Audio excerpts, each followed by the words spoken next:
Namaste everyone. Welcome back to Project Gita's Gita Sadhana.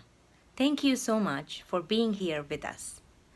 Self-awareness and self-analysis is the theme of verse 1, and we were discussing about our thoughts. The thoughts may seem to come to our mind randomly, but they are not actually random. They are, in fact, conditioned by previous patterns of thoughts. The current thought is the result of our history of thinking. Hence, positive thoughts generate more positive thoughts and negative thoughts lead to more negative thoughts.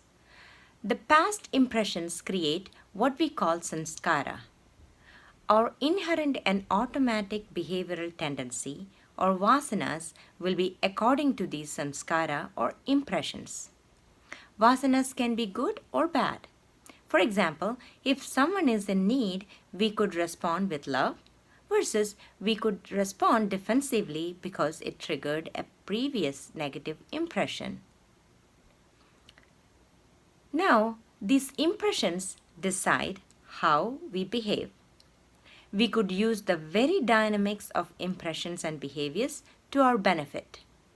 Since the positive impressions will generate more positive behaviors, we can start changing the impressions such that it eventually will reflect in our behaviors. How will we do this? In the last week's sadhana, we examined our thought and then we analyzed what kind of thought that is. There is a catch here. Analyzing thought is a skill which needed our unbiased judgment. If we do not recognize a negative thought or action as negative, our mind will find justification for why we did it or why we thought about it. And that will make the negative impression even stronger. So be an unbiased judge here. Once we recognize the type of thoughts, it's time to move on to next step. If it is a positive thought, savor it. If it's a negative trait and you do not encourage it by justification, for example, it will die on its own, called negation. Next step is a replacement of the negative thought with a positive one. For example, if the thought is an extreme desire to acquire a latest gadget, you know what I'm talking about. At that time, think of the impermanence of it. In 1 month, it will be old, and in 3 months, it will be obsolete. Now, if the thought is about someone who cut you off, say today in traffic this morning, think of wishing them well because we don't know their circumstance. At the beginning, it may feel like faking, but we are changing the impressions anyway, which will eventually change our behavior. Let's now do the practice.